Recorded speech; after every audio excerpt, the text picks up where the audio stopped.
During Orion's flight test, the spacecraft will travel 3,600 miles into space, return to Earth at speeds of up to 20,000 miles per hour, and endure temperatures near 4,000 degrees Fahrenheit before splashing down in the Pacific Ocean. For the team tasked with recovering Orion after splashdown, this is when the work will begin. NASA's Ground Systems Development and Operations Program, Orion prime contractor Lockheed Martin, and the U.S. Navy have worked hard to prepare, practicing recovery operations during the past year to establish techniques they will use to recover Orion, the parachutes, and the forward bay cover from the water. We're working with the Navy to figure out a way to use these well deck ships that they have to get the capsule back in the well deck and allow the crew to get out basically on dry land in a sense.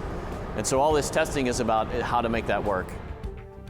Before Orion launches on its flight test from the East Coast, the recovery team on the West Coast will embark aboard the U.S. Navy's amphibious ship, the USS Anchorage, and head out to sea. All of the necessary hardware and equipment will be carried below in the ship's well deck.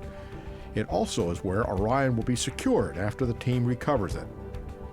While the team waits for Orion to take flight, they will launch weather balloons from the deck of the ship and monitor sea conditions.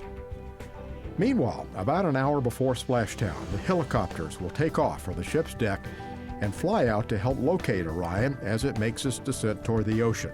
The helicopters also will help the team track Orion's protective forward bay cover and parachutes for the recovery.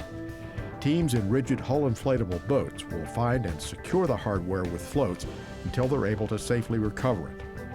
Minutes after Orion splashes down, the crew module uprighting system will inflate to help stabilize the spacecraft in case it doesn't land heat shield first into the water.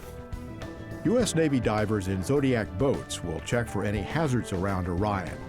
Then they'll attach a sea anchor, load distributing horse collar, and tether lines to the crew module, and work to guide it to the ship's well deck. So it's our way of recovering the Orion crew module, and we do it in a way that we protect the heat shield so that we can get as much good information as we can for the engineering analysis that we'll do moving forward. The spacecraft will be set down on rubber shock absorbers secured to the deck, and the ship will head toward calm waters.